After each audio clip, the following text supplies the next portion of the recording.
Hello, my amazing second grade artist. Today we're starting a new project. We are going to be creating these colorful barns. And so we're going to be making a farm scene. And I'm really excited about this. This is one of the ones that I've done. And then this is another one. So you're going to get to choose what color you want your barn to be. And we're going to be using lots of stamping methods on this. So you get to stamp some designs onto your barn. So first, let's look at a picture of a real barn. This is a red barn that is taken in the countryside somewhere. It's very pretty. I love these red barns.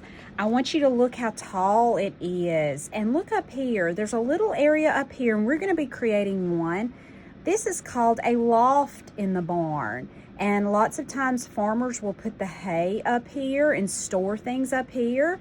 And our loft doors, these are doors that are to the loft. Ours are going to be open, and we're going to be able to see hay coming out of ours.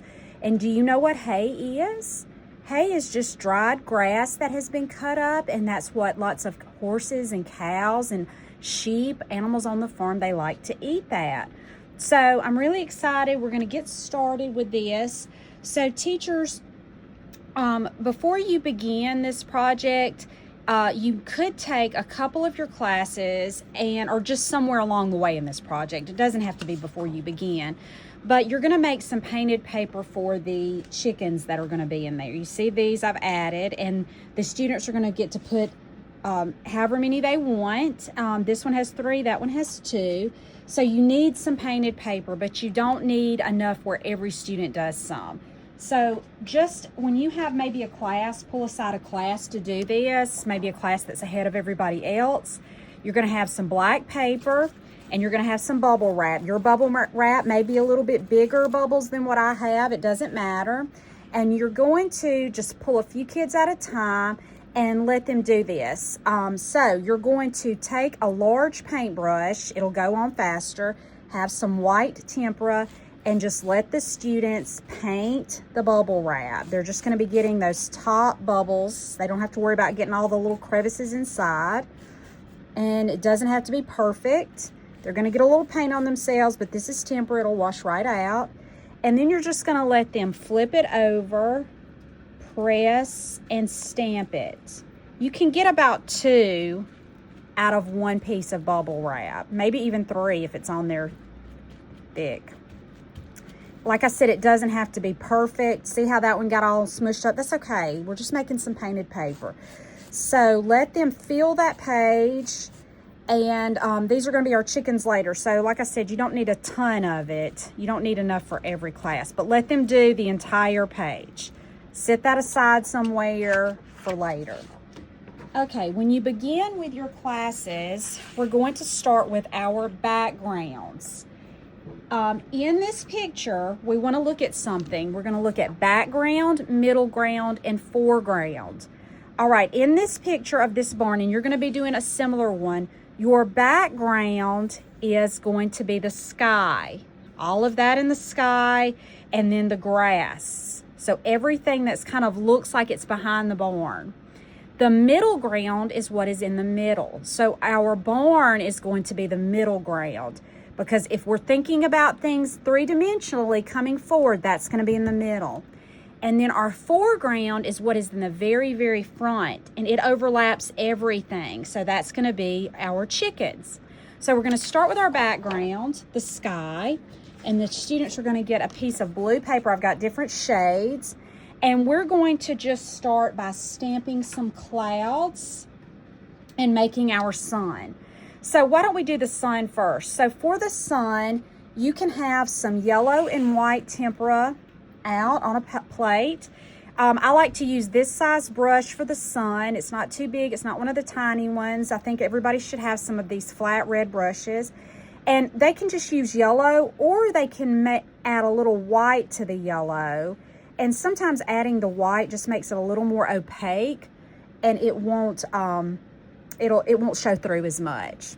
So let them decide what side they want their sun on and what kind of sun they want. Maybe they want a full sun. Maybe they want to do a half sun.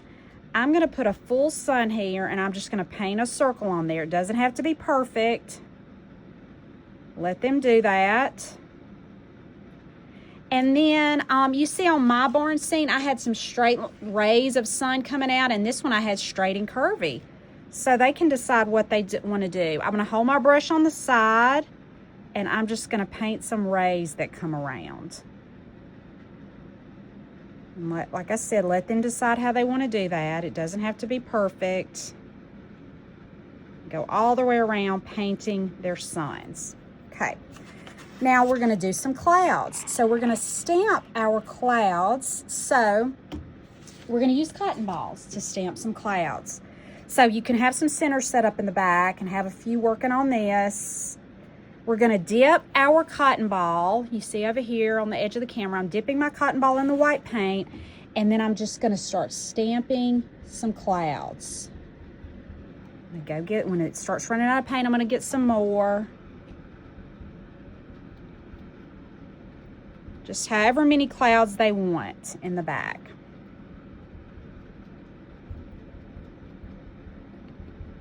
Okay, just let them do that. Then let that dry. Make sure their name is on the back. You can go ahead and have the name labels on the back of this piece. All right, next class period, we're going to be making our middle ground with the grass. So they're going to get, I've got some pre-cut pieces of this green paper in different shades of green, and you're going to let them use some oil pastels to make their blades of grass or different patterns. On the ones that I have my samples, I just made my grass going all crazy like that with different shades of my green oil pastels. Because when we look at the grass in real life, the light hits it from different directions. There's shadows. So all of the greens don't look the same. Now, to be creative, you don't have to make your grass like mine. I would love it if you came up with a different way of making your grass. You could have some zigzag lines for your grass. And maybe use some different shades of our green. You could have wavy lines. You can do your grass however you want to. Be creative. You could just make some things like that. But whatever you do, make one thing for the whole piece of grass. So if you use zigzags, make your whole piece zigzag. If you do curvy, the whole green curvy. If you do these kind like I did with just little strokes of green, do the whole thing, okay? You're gonna sit that, let me just, excuse me, let me fix one. So I'm doing the whole thing.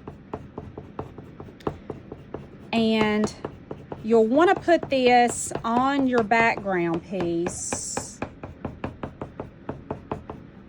before you leave class because you won't have your name on it.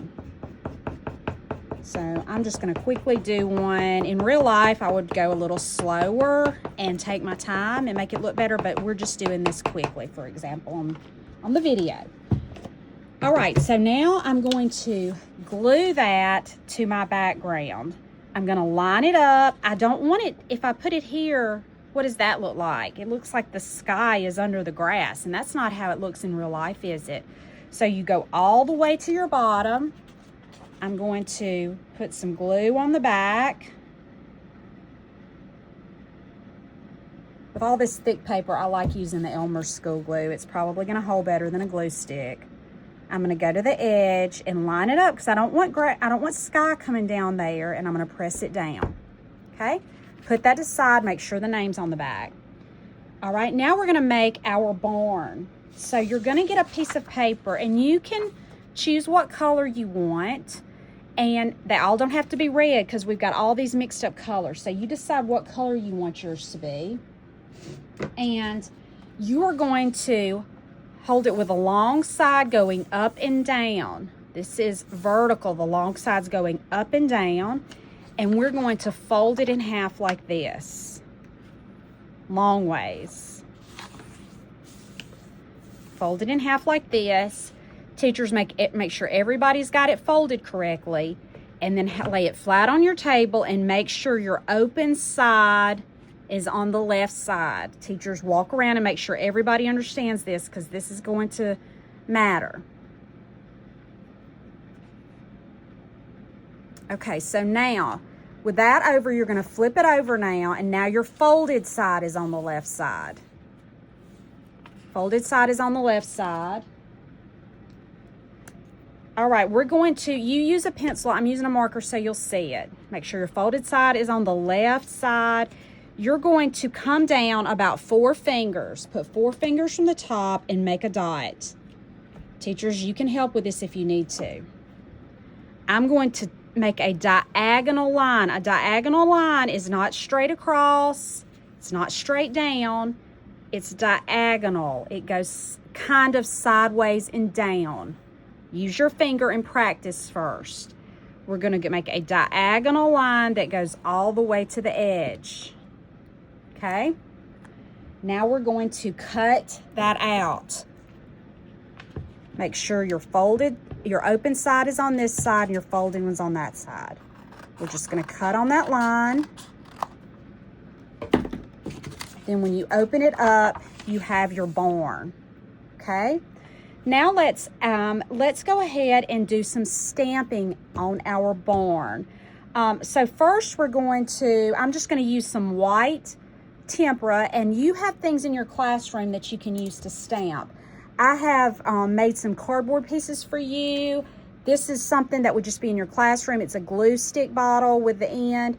You're going to let the students stamp.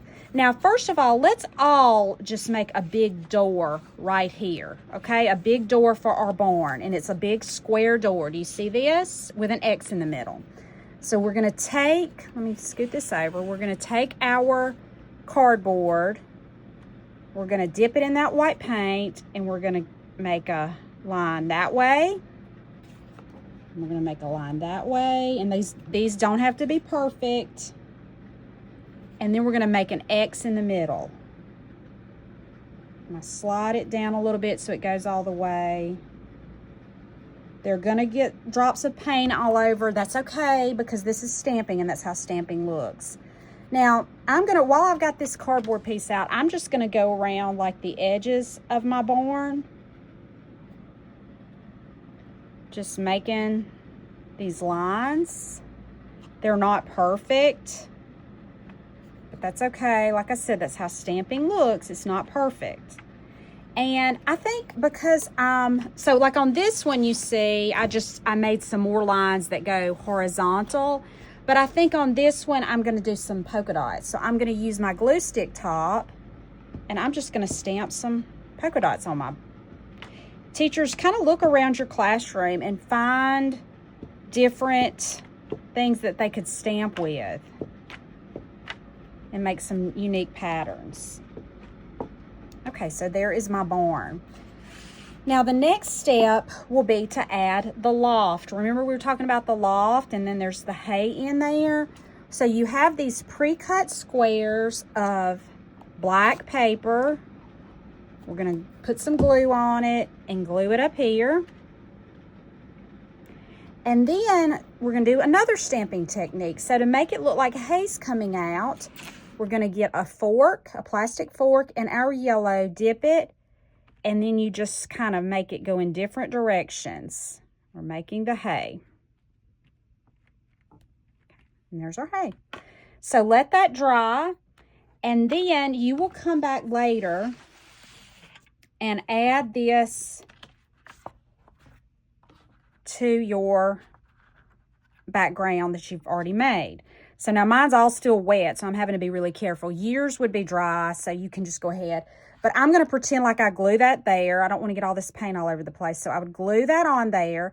Now, when you glue this on there, you don't want to have it sitting up here, way up here in the sky.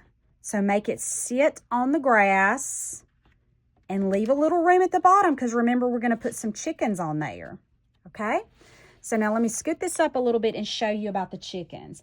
So I've got some of my paper I had already made earlier, and it's this bubble wrap paper. And then I've got my circle template.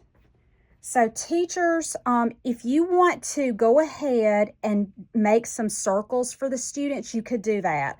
So what I would do is I would flip it over, and I'm using, on this one, it seemed like a really good size to use this 2 1/4 inch circle on this one. I am going to just go in and draw some circles on here. So you could do that as a teacher. I would probably use a white colored pencil because it would show up a lot better. And then you can give the students, you can like just cut those out. Like if I cut 2 out right here, then you can hand this to the students. So there are 2 circles on here, and you can tell the students to cut those out as best they can. They need the scissor practice. So we're going to cut these out. You would just have the circles pre-drawn, and that would make that go a little bit faster. So the students can get up to like 2, and we're going to end up making 2 chickens out of each circle. So they can have up to 4 chickens if they want, or you could let them do a little bit more if you've got plenty. Okay, so you see now I've got these 2 circles with my bubble wrap painted. So they're just going to cut them in half. And that's the chicken. So they would come back and they decide where they want their chickens. The chickens are in the foreground, so they can overlap the barn. Let me scoot this down a little bit. They can overlap. They could be out here in the yard. They get to decide. So I'm just going to place mine because, like, again, I've got a lot of wet paint. You might want to glue one there.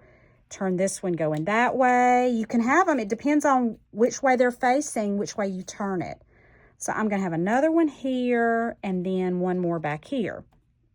Then you could also, teachers, if it makes it a lot easier, it probably will, have some of these little orange triangle beaks pre-cut. Let the students add their beaks onto the chickens. So this chicken is facing that way. And I don't have enough, but I would put one on that one too. And then the last step is to just let them draw their legs on their chicken. You can use an oil pastel, or you can let them use these black Sharpies and add their legs.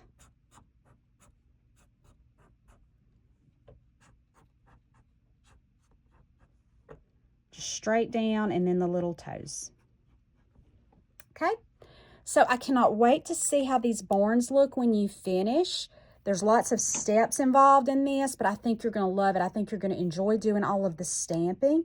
Remember to take your time and make a really good barn, and it might get on Artsonia, and it might also get in our art show. So do a great job, and I'll see you next time. Bye.